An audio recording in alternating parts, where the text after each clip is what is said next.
Okay, here's an update of my Fusion 10 gallon and Nanocube 28 gallon for June 2016.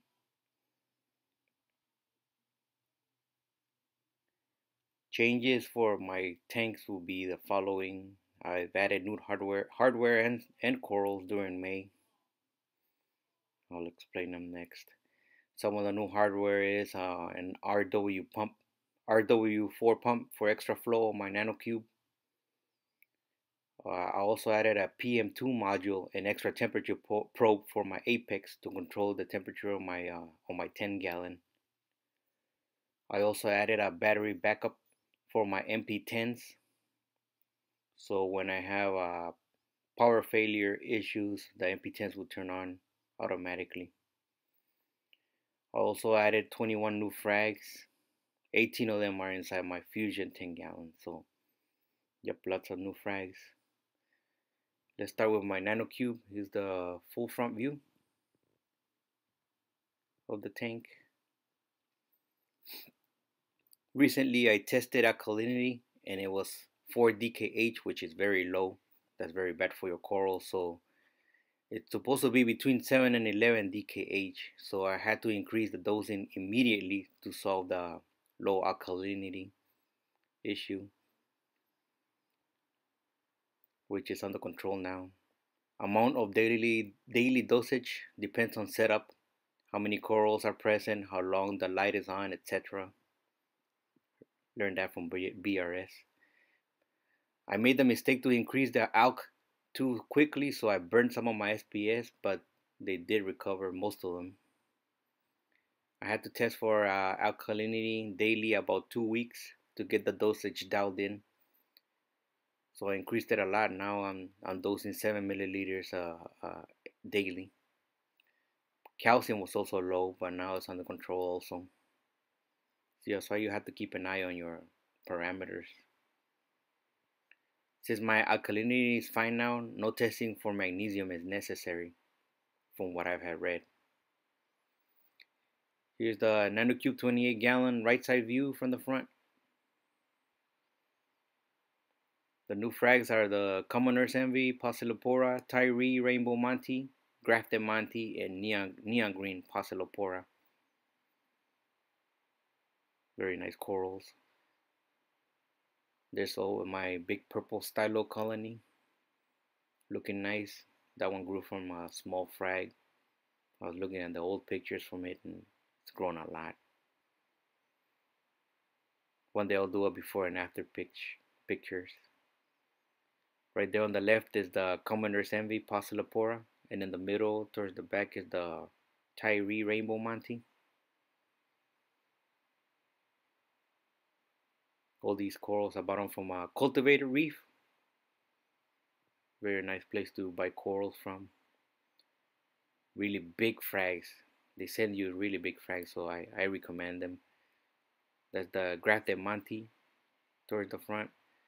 On the right there is the Season's Greetings Monty. That one's doing well. There's the green one with the red polyps. The only coral here that is struggling is my Mystic Sunset Monty right there on the right. There's a closer look of my Grafted Monty, which is two Monties that are fused together. My Green Star Polyp is still growing and covering my bare bottom tank, so it's working as planned. For some reason it doesn't grow on my live rock, which I'm glad, but it does grow on my glass, so I have to be scraping it off once in a while. Looking good. There's a left side view from the front on my Nanocube 28 gallon. My rose bubble tip anemone is still doing good, as are my maroon clownfish pair. They're also doing well. I've had that bubble tip since 3/27/15 and my clown since 2006 in 2 different states and 2 tanks. That's for the clowns, which is an incredible amount of time.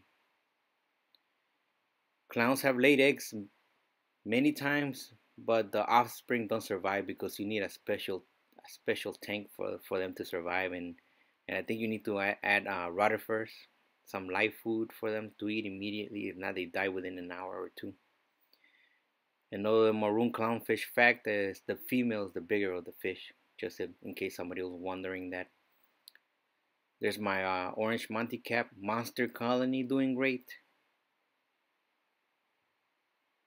Even I'm amazed to see how big this coral has grown over the year and a half. All my corals have grown under Kessel, which I installed on 4/30/15. It's been over a year. Also, corals have benefited from my T5 supplement, but I only use it for 3 hours a day, but you can tell the difference. Based on my experience and what I've read, I've said that before, T5 LED combo would, would be my recommendation for tanks 24 inches or longer. You can't beat the combination right there.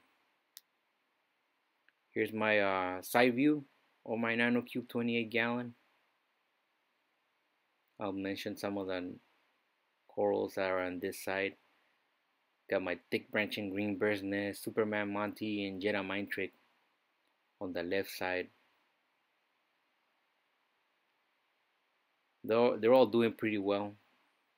Nothing's dying. Towards the back, on the other side of on the right, on that live rock is those corals right there. Too many to mention. There's my Jedi Mind Trick Monty. It has grown pretty well. It's nice and happy. It did get a little nasty when I increased the alkalinity quickly, but it's come back. It was turning white too. I was getting scared. Most Monties do very well in my tanks, and that's why I like them so much. I've only lost a few Monties, not that many over the years. Been mostly my fault. Here's the Fusion 10 gallon from full front view. I also burned some of my SPS due to light rod movement and extra dosing because the alk and calcium was low in this tank too. But all corals have recovered except my Idaho Grape and Mystic Sunset. I also have a frag of that one here, which is not doing well. My temperatures monitored and controlled by my PM2 module and temperature probe by the way of Apex Junior. My previous dosing was 1.5 milliliters twice a week, but now I'm dosing 1 milliliter every single day. Dosing is adjusted when adding new corals or increasing lighting period, so keep an eye on that. Remember that.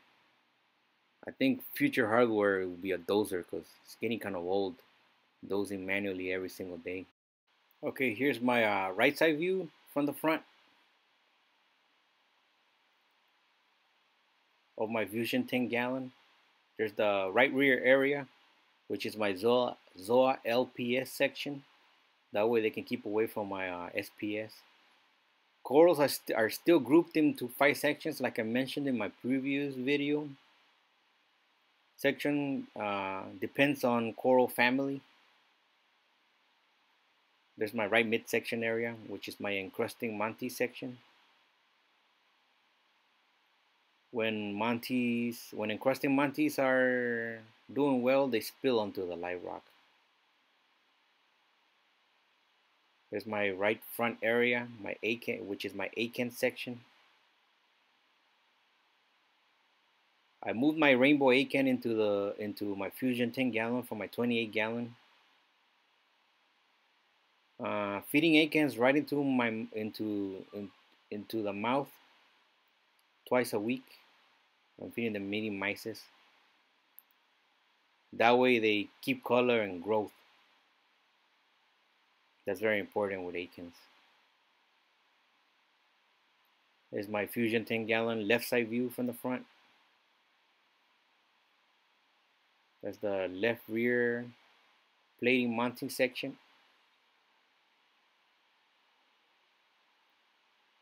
Plating Monties can cause lots of shadowing once they start growing, which covers all the corals. So coral placement considerations will be those right there. Just remember that. My left mid front area is will be my digitata and bird's nest section. These kind of corals develop branches and digits, hence the name. Most of these corals are fast growers. Most mantis are very easy to frag also. That's been my experience. And since I don't have a lot of Passamocora and Stylo corals, I just put them towards the front right there. I cheated right there. And I'll end the video with some pictures. Here's some pictures of my new hardware. PM2 temperature probe. That's the battery backup. Very important for power outages to keep your corals alive. There's a full tank shot of my Nanocube 28 gallon.